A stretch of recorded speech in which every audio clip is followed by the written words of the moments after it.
Hey there, Easty and the Wolf once more. I just had a few network products in the house. I was switching over. I thought I've done a video a long time ago on LAN versus Wi-Fi. You don't see a lot of the products, people actually testing them. They say they can do all this stuff. So I thought I would. It's basically going to be, let me just put it on this shaky video of my router. I switched out my ISP router for this. This is, I think it's AC68 ASUS. It's twin CPU. The reason I did it is because the LAN is all gigabit, and the one they provided was all 100 meg, and I use it as the center as my my network at home. This is a trendnet. I think it's the 400 megabit LAN over your electricity cable, and that's what I've been using at the moment to connect my sim up downstairs.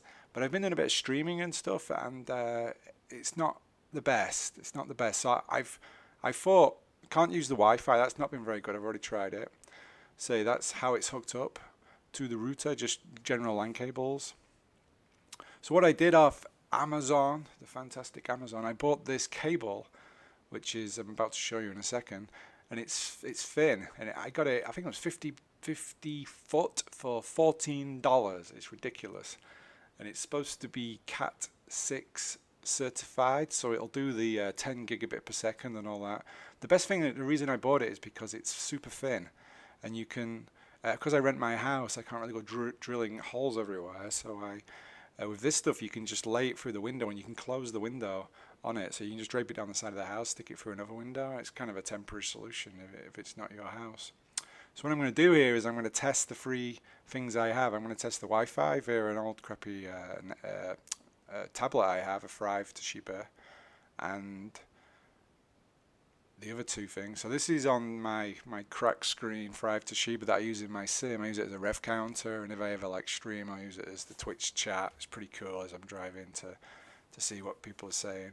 And so this is connected on the 2.4 gigahertz Wi-Fi. It's about 10 foot from the router, and you can see I've just run the test. I'm using the non-flash test, so I'm going to use it on the same one because the Android tablet doesn't run the general speed test.net. So this is flash of me. I really like it actually. It's I tend to jump on this one more than often. Not more than not.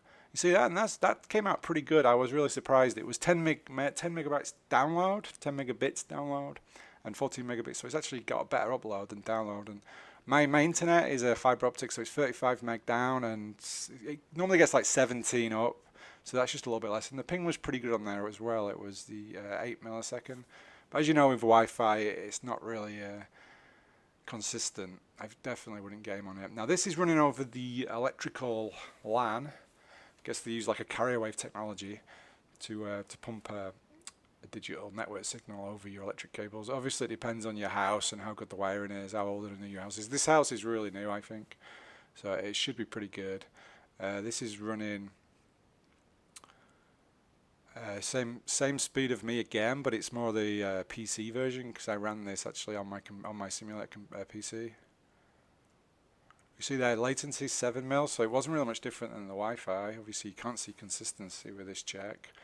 Download 15 and upload 16, so it's pretty much getting max of my internet limit upload. But again, I'm not sure how consistent it is because using it to stream, and I don't really get. I can't really pump a higher bit rate like I do on my PC, which is close to my router.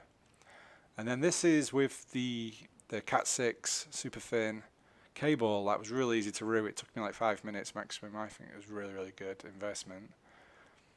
And you can see that's pumping out at the max of my my internet.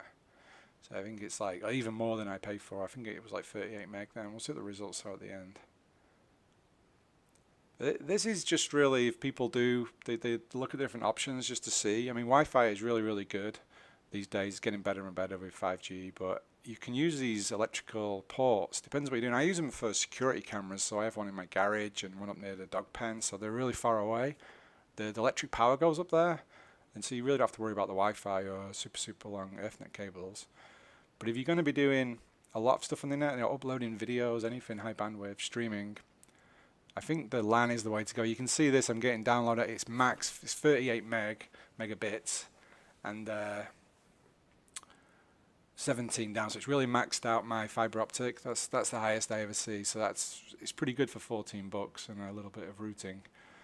What these are quoted at, the LAN is 100 meg, so that's like 12 megabytes per second. The gigabit LAN, that's 100 megabyte LAN, sorry, gigabit LAN is 125 megabytes per second generally. And the LAN through the wall is a 400 megabit, and that should be 50 meg, but you could see it was kind of limited at 17. So these are always top numbers, and that's really, I just thought I'd give a real world view of these devices if you think you're going to have a go with them. I had them all there next to each other, so it's such an easy thing for me to do, and I know it's really hard to have an idea what what kind of results you're going to get on these things. Okay, hopefully subscribe and join me in the Twitch, Easty and the Wolf at Twitch, or see you on, comment on some of my videos. I'm starting to do more and more gaming videos and different things. And I'll say goodbye.